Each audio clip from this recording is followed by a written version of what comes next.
Hello students, आज हम पढ़ने जा रहे हैं चेंजेस आफ्टर डेथ। तो मरने के बाद बॉडी में हमारी क्या क्या चेंजेस देखने को मिलते हैं। जैसे बॉडी हमारी जो नॉर्मल फंक्शनिंग करेगी तो स्टॉपेज हो जाएगा, मतलब फिजियोलॉजी और एनाटॉमी बॉडी की पूरी तरह से अफेक्ट हो जाती है मरने के बाद। तो अगर किसी पर्सन की डेथ कैसे हुई, उसकी नेचुरल डेथ हुई है, सुसाइड किया है या किसी ने मर्डर किया है, तो इन सब चीज़ों का जवाब आप इससे पा सकते हैं अगर आपको चेंजेस आफ्टर डेथ पता है। चेंजेस आफ्टर डेथ को पोस्ट मार्टम चेंजेस भी कहते हैं। मतलब पोस्ट का मतलब बाद और मार्टम का मतलब मरने के बाद। तो मरने के बाद हमारी बॉडी में जो चेंजेस होता है उसके पोस्ट मार्टम चेंजेस भी कहते हैं। बाकी अगर आपने डेथ के डिफिनीशन और टाइप ऑफ डेथ के बारे में आपने पढ़ा नहीं है तो आप जाके थैंटोलॉजी की मेरी वीडियो देख सकते हैं, जिसका लिंक डिस्क्रिप्शन में दिया हुआ है। तो देखो चेंजेस ऑफ डेथ इंपॉर्टेंट क्यों है। इसके द्वारा हम जो एक्यूरेट टाइम पता कर सकते हैं डेथ की। अगर एक्यूरेट टाइम नहीं पता कर पा रहे हैं तो फिर अप्रॉक्सीमेट टाइम भी हम डेथ की पता कर सकते हैं। और इससे ये भी जानने को मिल सकता है कि पर्सन की डेथ मतलब किस रीजन से हुई है, या फिर उसको किस तरीके से मारा गया है, या फिर पर्सन मरते समय मतलब किस पोजीशन में था। तो इन सब चीज़ों को आप इसके द्वारा पता कर सकते हैं। बाकी देखो मरने के बाद हमारी बॉडी में 3 तरह के चेंजेस होते हैं। सबसे पहला जो चेंज होगा क्या होगा, जो इमीडिएट चेंज होगा, मतलब मरने के तुरंत जस्ट बाद जो चेंज हो रहा है उसको इमीडिएट चेंज कहते हैं।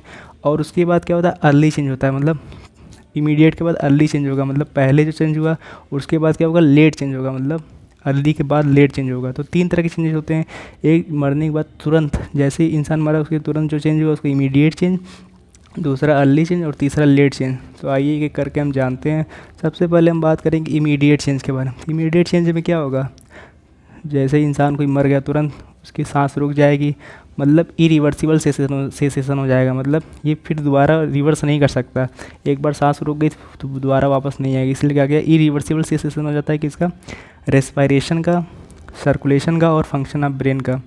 देखो जैसे कोई इंसान है, अगर वो मर जाता है तो उसकी क्या होगी, जो रेस्पायरेटरी सिस्टम काम करना बंद कर जाएगा, मतलब लंग्स में कॉन्ट्रैक्शन रिलैक्सेशन स्टॉप हो जाएगा, जिससे क्या होगा, ऑक्सीजन अंदर इंसान ले नहीं पाएगा। इससे पल्मोनरी, तो ऑक्सीजन जो है पल्मोनरी वेन से जाता था किसमें, लेफ्ट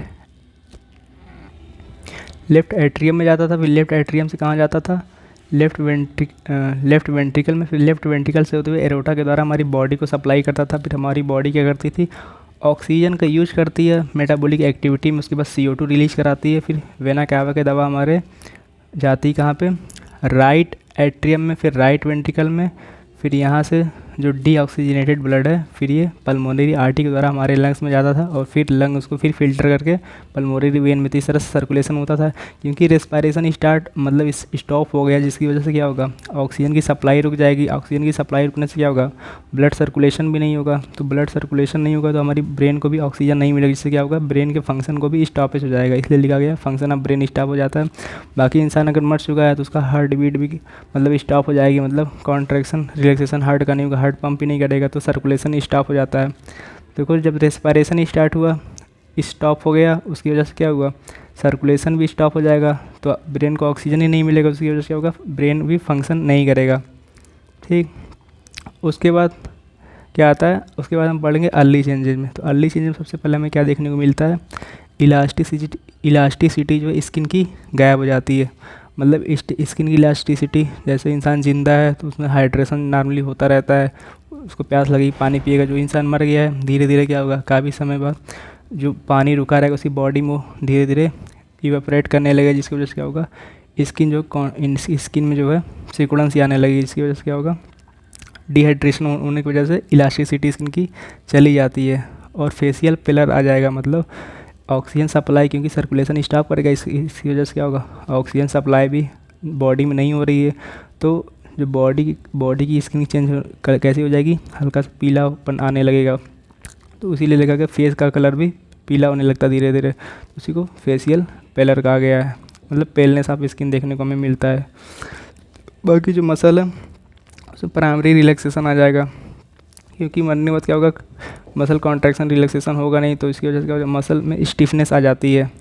बाकी कॉन्टैक्ट पेलर भी हमें देखने को मिलेगा। कॉन्टैक्ट पेलर और फ्लैटनिंग क्या होता है, जैसे कोई इंसान जिस पोजीशन में मतलब मान लो उसको इस पोजीशन उसकी डेथ हुई है, तो उससे क्या होगा, उसके बैक का एरिया है, अगर वो लंबे समय से एक ही पोजीशन में पड़ा है, ठीक, तो वहाँ पे क्या होगा, धीरे धीरे करके ब्लड ग्रेविटी के द्वारा नीचे शिफ्ट हो जाएगा, जिसकी वजह से उस एरिया में क्या होगा, फ्लैटनिंग देखने को मिलेगी, मतलब चिपटा सा आ जाएगा। क्योंकि बॉडी टिश्यू में कंप्रेशन हो रहा है लगातार ऐसे अगर बना हुआ है, तो उसकी वजह से क्या होगा, जो उस अगर इसको इसको रिवर्स करेंगे, इसके बॉडी को उल्टा करेंगे, तो हमें वहाँ पे फ्लैटनिंग देखने को मिलेगी और पेलनेस ऑफ स्किन भी वहाँ पे देखने को मिल सकता है, जिसको क्या कहते हैं, कॉन्टैक्ट पेलर कहते हैं। ठीक। बाकी देखो आईज़ में भी हमें चेंजेस देखने को मिलेगा। तो आई की जो नॉर्मल कॉर्निया होती है वो ट्रांसपेरेंट होती है, लेकिन मरने के बाद क्या होता है, वहाँ पे धीरे धीरे क्या होता है, डिपोजिशन होने की वजह से, कहते हैं क्लाउडी डिपोजिशन होने की वजह से कॉर्निया कलर हल्का हल्का हमको वाइटिश देखने को मिलेगा। और जो मसल होती है सिलेरी मसल, वो भी धीरे धीरे क्या करती है, कॉन्ट्रैक्शन लॉस हो जाता है, जिसकी वजह से क्या होता है, संकेन आई हमें देखने को मिलती है। जो आई है अंदर की तरफ, आई वाल अंदर की तरफ चली जाती है। और जो प्यूपिल होता है, प्यूपिल का क्या होता है, डायलेशन होने लगता है, मतलब प्यूपिल डायलेट कर जाती है, फिक्स्ड हो जाती है एक जगह। तो आइज़ में हमें ये चेंजेस देखने को मिलेंगे। उसके बाद हम बात करेंगे किसकी, एल्गर मार्टिस की। तो देखो क्योंकि इंसान मर गया तो उसकी जो नॉर्मल जो मेटाबॉलिक एक्टिविटी थी सेल की, वो भी रुक गई है, जिसकी वजह से क्या होगा, क्योंकि जब सेल किसी चीज़ को तोड़ती है, एनर्जी को यूटिलाइज करती है ऑक्सीजन के प्रेजेंस में, तो एनर्जी रिलीज करती है हीट के फॉर्म में, और हमारे स्किन से मतलब कह सकते हैं कि हमें फील होता है। तो बॉडी को क्या करती है, नॉर्मल टेम्परेचर 37 डिग्री सेल्सियस को मेंटेन करती है। क्योंकि इंसान की डेथ हो चुकी है, मेटाबॉलिक एक्टिविटी पूरी तरह से मतलब रुक चुकी है, जिसकी वजह से क्या होगा, धीरे धीरे बॉडी कूलिंग होने लगती है। तो उसी को एल्गर मॉर्टिस कहते हैं। ठीक। उसके बाद हमें क्या देखने को मिलेगा, लीवर मॉर्टिस भी देखने को मिलता है। लीवर मॉर्टिस में होता क्या है, पूलिंग होती है बॉडी की, मतलब जो ब्लड होता है वो नीचे जो है एक्यूमुलेट कर जाता है ग्रेविटी के अंडर आके, क्योंकि सर्कुलेशन रुक चुका है, बॉडी का सर्कुलेशन हो नहीं रहा है। तो बॉडी अगर मान लो पर्सन ऐसे स्टैंडिंग पोजीशन में है, तो क्या होगा, स्टैंडिंग पोजीशन में अगर इसकी डेथ हुई है, दीवार से किसी ने तो चिपका दिया है, तो ब्लड हमें नीचे एक्यूमुलेट देखने को मिलेगा। तो इससे हमें पता कर सकते हैं कि मर्डर होते समय उसकी पोजीशन क्या रही होगी। ठीक। बाकी इसके हम एग्जैक्ट पता भी नहीं कर सकते, क्योंकि क्या पता मारने के बाद उसने तुरंत उसकी पोजीशन को चेंज कर दिया, तो ये भी हो सकता है। लेकिन मोस्टली केसेस में ऐसा होता है कि हम इससे आइडिया थोड़ा लगा सकते हैं कि जब इस इंसान की मतलब डेथ हुई होगी तो उस समय उसकी पोजीशन क्या रही होगी। तो पूलिंग ऑफ ब्लड को ये दिखाता है कि ग्रेविटी के अंडर में आके ब्लड जो है ना एक साइड एक्यूमुलेट कर जाता है, मतलब जिस साइड जो है उसकी बॉडी पड़ी होती है जिस पोजीशन में। और रिगर मॉर्टिस में क्या होता है, रिगर मॉर्टिस में क्या होता है, मसल जो स्टिफ हो जाती हैं, जिसकी ऐसा क्यों होता है, क्योंकि कुछ केमिकल रिएक्शन होते हैं जिसकी वजह से जो मसल फाइबर है वो कॉन्ट्रैक्ट करके और रिजिड हो जाते हैं। क्योंकि जैसे कुछ आवर जैसे जैसे बीतते रहते हैं, तो इससे हम पता कर सकते हैं कि 12 आवर, जैसे मरने के 12th आवर 12 घंटे बाद जो है बहुत हमें ज़्यादा पीक देखने को मिलता है, और धीरे धीरे फिर ये गायब भी होने लगता है। रिगर मॉर्टिस जो स्टिफनिंग होती है 24 से 48 घंटे के बाद, तो 12 घंटे तक कह सकते हैं बनी होती है। तो उसके बाद क्या होगा, उसके बाद लेट चेंज होता है, क्योंकि धीरे धीरे डिकम्पोजिशन, बॉडी डिकम्पोज करने लगती है ना, तो मसल फाइबर का कैसे डिसइंटीग्रेशन होने लगता है, तो वही लेट चेंजेस में हमें देखने को मिलेगा।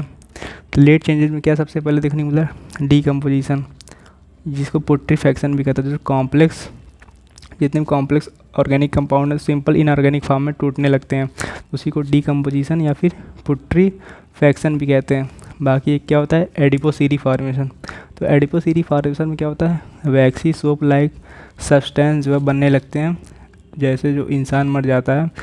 तो कुछ स्पेसिफिक कंडीशन होते हैं, जैसे कि अगर मॉइस्चर है, मॉइस्चर कंडीशन में ऐसा देखने को मिलता है, मॉइस्चर कंडीशन हो गया, या फिर जो है अगर लैक है ऑक्सीजन का, इससे क्या होगा, जो हमारी बॉडी में क्योंकि डेथ हो चुकी है ऑक्सीजन तो सप्लाई हो नहीं रही है, तो जो एनारोबिक बैक्टीरिया है वो क्या करते हैं, जो एनारोबिक बैक्टीरिया क्या करते हैं, जो हमारे बॉडी में फ़ैट है उसको फैटी एसिड और ग्लिसरॉल में तोड़ देते हैं, फैटी एसिड ग्लिसरॉल में तोड़ देते हैं। फिर ये फैटी एसिड क्या करता है, कैल्शियम आयन से जुड़ जाता है, कैल्शियम आयन से बॉडी जुड़ के क्या बना देता है, कैल्शियम सोप बना देता है, जिसकी वजह से क्या होता है, एडिपोसीरी फॉर्मेशन जो है पुट्रीफैक्शन या कहीं डिकम्पोजिशन के रेट को और ज़्यादा स्लो कर देता है कह सकते हैं। बाकी देखो तो ये ड्राई मतलब कह सकते हैं मॉइस्ट कंडीशन में ऐसा होता है, जैसे जहाँ की बर्फीला एरिया, तो वहाँ पे हमें ऐसा देखने को मिल सकता है। बाकी देखो मम्मीफिकेशन में क्या होता है, मम्मीफिकेशन देखो हमें देखने को मिलेगा किस एरिया में, ये हमें देखने को मिलता है एरिड और ड्राई एरिया में देखने को मिलता है। ड्राई एरिया में देखने को मिलता है, वहाँ पर क्या था, क्योंकि बॉडी डेथ हो चुकी है तो क्या होगा, धीरे धीरे करके जो बॉडी में जो भी फ्लूइड रहेगा वो धीरे धीरे इवेपोरेट होने लगता है। मतलब ड्राई होने लगती है हमारी बॉडी जो है, ड्राई होने लगती है और डिहाइड्रेशन भी होने लगता है, डिहाइड्रेट करने लगती है, जिसकी वजह से क्या होता है, तो ये भी क्या करेगा, तो मम्मीफिकेशन की वजह से क्या होगा, डिकम्पोजिशन के रेट को ये भी स्लो कर देता है। तो एडिपोसीरी फॉर्मेशन और मम्मीफिकेशन दोनों क्या करते हैं, डिकम्पोजिशन के रेट को स्लो कर देते हैं, धीरे धीरे बॉडी डिकम्पोज करती है। बाकी अगर आपने देखा होगा कि जो है कुछ कंट्रीज में क्या करते हैं कि मम्मी को रखते हैं, जैसे डेड बॉडी है उसको प्रिजर्व करके रखते हैं, कपड़े से लपेट कर, कुछ स्पेसिफिक केमिकल होते हैं जिसकी वजह से क्या होता है, वो बॉडी को सड़ने से रोकने लगता है, मतलब डिकम्पोजिशन के रेट को स्लो कर देता है, जिसकी वजह से हज़ारों सालों के बाद भी ऐसा देखा गया है कि बॉडी जो उसी पोजीशन में हमें देखने को मिलती है, बस स्किन का कलर कह सकते हैं चेंज हो जाती है। और बाकी ये देखो फ्लैटनिंग, अब फ्लैटनिंग दिखाया है, पेलर हमें देखने को मिलता है, कॉन्टैक्ट ब्लर, मतलब जिस सरफेस से बॉडी कांटेक्ट में थी मरते समय, तो इससे हमें ये पता चल सकता है उसकी पोजीशन के बारे में। ठीक, तो ये था लेट चेंजेस, तो ये था अर्ली चेंजेस, इमीडिएट, अर्ली और लेट चेंजेस। बाकी अगर आपको मैं ट्रिक बताऊं तो देखो, आप इमीडिएट चेंजेस को आप याद कर सकते हैं कैसे, CRF, एक कॉर्टिकोट्रोपिन रिलीजिंग फैक्टर या फिर कॉर्टिकोट्रोपिन रिलीजिंग हार्मोन होता है, जो क्या करता है, कॉर्टिकॉइड्स के रिलीज में हेल्प करता है, स्ट्रेस हार्मोन कह सकते हैं उसमें इन्वॉल्व होता है, तो अलग हार्मोन का पार्ट है। बाकी आप CRF से उससे याद कर सकते हैं, कॉर्टिकोट्रोपिन रिलीजिंग फैक्टर से। तो C से क्या है, सर्कुलेशन है, R से क्या है, रेस्पायरेशन, और F से क्या है, फंक्शन ऑफ ब्रेन। बाकी अगर अर्ली चेंजेस की बात करें तो इसको आप याद कर सकते हैं कैसे, लपक कॉलर, तो लपक कॉलर से कैसे आप याद कर सकते हैं, L से क्या है, तो ल से क्या है यहाँ पे, loss of elasticity of skin and facial pallor. P से क्या है, P से है प्राइमरी रिलैक्सेशन ऑफ मसल, और C से क्या है, कॉन्टैक्ट पेलर एंड फ्लैटनिंग, और अगले का से क्या है, चेंजेस इन द आई, और का है ना, CA मिलके का बना रहे हैं, कालर, तो ए यहाँ पे एक से क्या हो जाएगा, एल्गर मार्टिस, ये देखो CALR है ना, कालर, और अगले L से क्या हो जाएगा, लीवर मार्टिस, और फिर जो नेक्स्ट LR है उसे रिगर मार्टिस। तो इसको कैसे याद कर सकते हैं, लपक कालर से आप जो है अर्ली चेंजेज आफ्टर डेथ याद कर सकते हैं। बाकी अगर हम बात करें लेट चेंजेस की, इसको आप मैप से याद कर सकते हैं, जहाँ पे M से क्या है, मम्मीफिकेशन, A से क्या है, एडिपोसिटी फॉर्मेशन, और P से क्या है, पुट्रीफैक्शन या फिर डिकम्पोजिशन। तो बाकी आपकी ट्रिक अगर अच्छी लगी हो तो इस वीडियो को लाइक करें, लाइक करने के बाद कमेंट करें, और सब्सक्राइब करने के बाद बेल आइकन दबाना ना भूलें। थैंक यू फॉर वॉचिंग, मिलते हैं नेक्स्ट वीडियो में।